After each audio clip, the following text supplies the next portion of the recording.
Happening right now, Mayor Rahm Emanuel is en route to China for a week-long Asian trip. The mayor says he wants to ensure Chicago isn't impacted by President Trump's expanding trade war. As CBS 2 political reporter Derek Blakely tells us, a Southside rail factory and O'Hare cargo are Emanuel's primary concerns. Just before boarding a United jetliner for China, Mayor Emanuel broke ground in Chinatown for a project realigning Wentworth Avenue.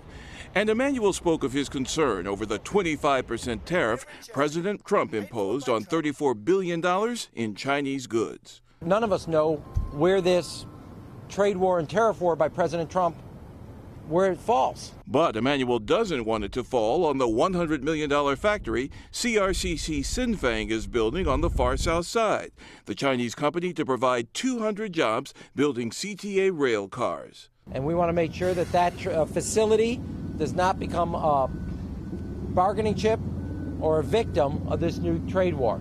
And Emanuel's equally concerned about O'Hare, which handles almost a third of all cargo to the U.S. from China. Tariffs could cut Chinese shipments to the U.S., reducing airport revenues and economic activity. Thousands of jobs depend on it.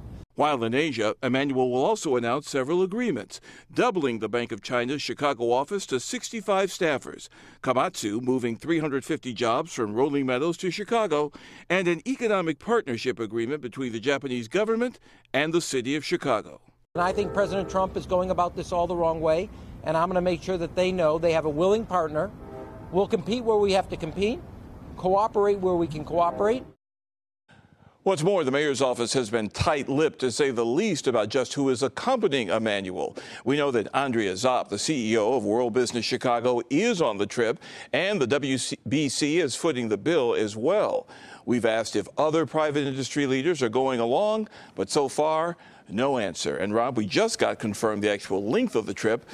Mayor Emanuel will be in Beijing until Thursday. Then he will go to Tokyo, and he returns to Chicago, we believe, on the 14th. So we're talking about a trade war between two of the world's economic superpowers here. What can a mayor of Chicago do? Go to China and convince them otherwise that this is not the way to go? Well, the mayor admitted that it's kind of a long shot in what he's trying to do. He doesn't have the power that the president has, but he does believe in the power of personal relationships. He wants to reassure the Chinese that whatever's coming out of the White House, their business is welcome in Chicago and they want to do business here. He's trying to use that as a backstop against what the White House is doing. Okay, Derek, thank you.